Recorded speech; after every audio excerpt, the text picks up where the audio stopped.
আসসালামু আলাইকুম বন্ধুরা, টিয়া খানস ফ্যামিলি ব্লগে আপনাদের সকলকে জানাই স্বাগত। বন্ধুরা, আজকে আপনাদের সঙ্গে একটা খুব দারুণ এবং হেলদি চাট রেসিপি শেয়ার করব।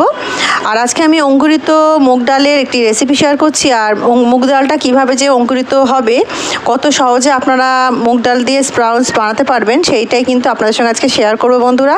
আর বাজারে কিনতে গেলে কিন্তু অনেক বেশি টাকা দিয়ে আমাদের কিনতে হয় স্প্রাউটস, তো সেটার জন্য আমি ঘরেই কীভাবে সহজে বানাতে পারেন সেটা আপনাদের কাছে দেখিয়ে দেবো। তো বন্ধুরা, চলুন রেসিপিটি শুরু করা যাক। তো বন্ধুরা দেখুন, আমি ঘরে কত সুন্দর স্প্রাউটস বানিয়েছি। তো বন্ধুরা, স্প্রাউট বানানোর জন্য আমি এরকম কিন্তু মুগ ডাল নিয়ে নিয়েছিলাম। আর এইগুলোকে না সারা রাত জলে ভিজিয়ে রেখেছিলাম, ভালো করে ধুয়ে নিয়ে সারা রাত জলে ভিজিয়ে রেখেছিলাম। আর জলে ভিজিয়ে রাখার পর এগুলো মুগ ডালগুলো ফুলে গেছিলো, যেরকম আমরা যেরকম ডাল ভেজাই। আর তারপরে আমি জলটাকে ড্রেন করেছিলাম। এই একটা যেরকম চুপড়ি নিয়েছিলাম, এর মধ্যে জলটাকে ছড়িয়ে আর এইভাবে অন্য একটা চুপড়ির ওপরে এইভাবে রেখে দিয়েছিলাম, যাতে এই নিচেটা টাচ না হয়। আর এই চুপিটার ওপরে একটা ভিজে টাওয়েল ঢাকা দিয়ে রেখেছিলাম। তো দেখতেই পাচ্ছেন বন্ধুরা, কত সুন্দর গাছ বেরিয়ে গেছে। স্প্রাউটসগুলো কত সুন্দর হয়েছে, দেখতে তো দারুণ লাগছে বন্ধুরা, আর খেতেও কিন্তু অসাধারণ। আর সবচেয়ে বড় কথা হচ্ছে, এটা প্রচুর প্রোটিনে ভরপুর। মানে যেসব বাচ্চারা প্রোটিনস খেতে চায় না বা ভাতটা কম পরিমাণে খায়, বা বড়রাও, সবার জন্যই কিন্তু এটা খুবই হেলদি একটি রেসিপি। তো বন্ধুরা, অবশ্যই এইভাবে কিন্তু আপনারা স্প্রাউটস বানাতে পারেন, খুবই সহজে হয়ে যাবে। তো বন্ধুরা দেখুন, কত সুন্দর হচ্ছে স্প্রাউটসগুলো, একেবারে টাটকা সুন্দর। আর এটাকে আমি এরমভাবে চুপড়ি করে একদিনেই কিন্তু বেরিয়ে গেছিলো এই গাছগুলো, তবুও আমি এটাকে আরও একদিন রেখে দিয়েছিলাম যাতে আরও একটু বড় হয়। তো দেখতেই পাচ্ছেন কত সুন্দরভাবে হয়েছে। আর যদি আপনাদের কোনো বুঝতে অসুবিধা হয় তো অবশ্যই আমাকে কমেন্ট করবেন বন্ধুরা, আমি আবারও আপনাদেরকে রেসিপিটি দেখিয়ে দেবো। খুবই সুন্দর। আর এইগুলো কিন্তু বন্ধুরা, আমরা যখন দোকানে কিনতে যাই, এগুলো কিন্তু প্যাকেট করে আমাদের অনলাইনেও এগুলো বিক্রি হয়। আর আমরা যখন কিনতে যাই আমাদের অনেক বেশি টাকা দিয়ে কিনতে হয়, তাই না? তো দরকারই নেই অত বেশি টাকা খরচা করার, ঘরেই এরকম সুন্দরভাবে স্প্রাউটস কিন্তু আপনারা বানিয়ে নিতে পারবেন, তার জন্য বেশি টাকা পয়সা খরচা করার দরকারই নেই। আর চলুন এটা দিয়ে আপনাদের একটা চাট বানিয়ে দেখাই। তো বন্ধুরা, চাট বানানোর জন্য এটা প্রথমে রেডি করে নিয়েছি আমি। তো এখানে একটু পেঁয়াজ কুচি নিয়েছি, ধনেপাতা কুচি, শসা কুচিটা একটু বেশি পরিমাণে নিয়েছি, অল্প একটু কাঁচা লঙ্কা নিয়েছি, যেহেতু বাচ্চা খাবে তো কাঁচা লঙ্কার পরিমাণটা আমি কম দিলাম, আপনারা কিন্তু বেশি পরিমাণও দিতে পারেন। এখানে দিয়েছি একটা টমেটো কুচি।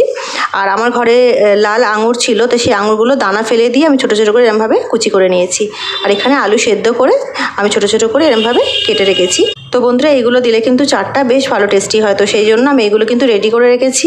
তো বন্ধুরা দেখুন, আমি এটা দিয়ে চাট বানাবো, তো এই সব কটা জিনিস কিন্তু এখানে আমি নিয়ে নিচ্ছি। এর মধ্যে একটা বড় জায়গা নিয়ে নিচ্ছি, কারণ চাটটা মাখাবো, না হলে ছোটো জায়গা হলে কিন্তু অসুবিধা হবে।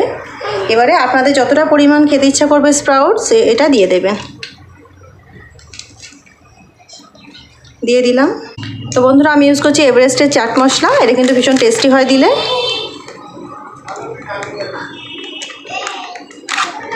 তো দেখুন, আমি এখানে এভারেস্টের চাট মশলা ইউজ করছি বিট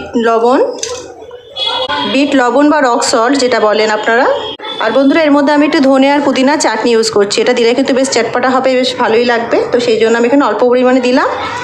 আর এর মধ্যে দিয়ে দিচ্ছি আমি টক মিষ্টি তেঁতুলের জল। এটা দিলে কিন্তু যে কোনো চাটের টেস্ট কিন্তু বেড়ে যায়। তো এটাও কিন্তু আমি বাড়িতে বানিয়েছিলাম বন্ধুরা। তো আপনারা তেঁতুলের যদি টক মিষ্টি চাটনি কীভাবে বানাতে হয় যদি রেসিপিটা দেখতে চান, তাহলে অবশ্যই কমেন্ট করবেন। দেখুন, এটাকেও কিন্তু আমি বাড়িতেই বানিয়েছি। আর বন্ধুরা, সবার শেষে দিয়ে দিচ্ছি হাফ পাতিলেবুর রস। এটা ভীষণ টেস্টি এবং হেলদি খাবার বন্ধুরা, অবশ্যই আপনারা খেতে পারেন।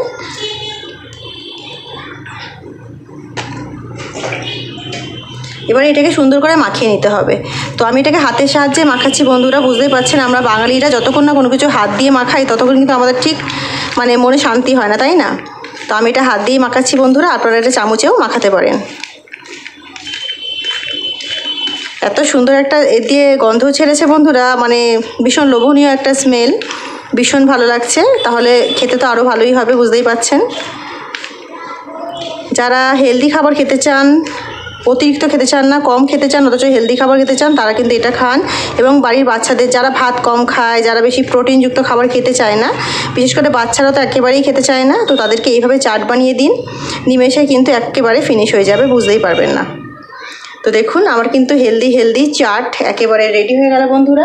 তো পুরোটাই দেখালাম আপনাদের সামনে, রেসিপিটি কিভাবে বানালাম, একটা চাট বানিয়েও দেখালাম এবং স্প্রাউটটা কিভাবে বানালাম সেটাও কিন্তু দেখালাম।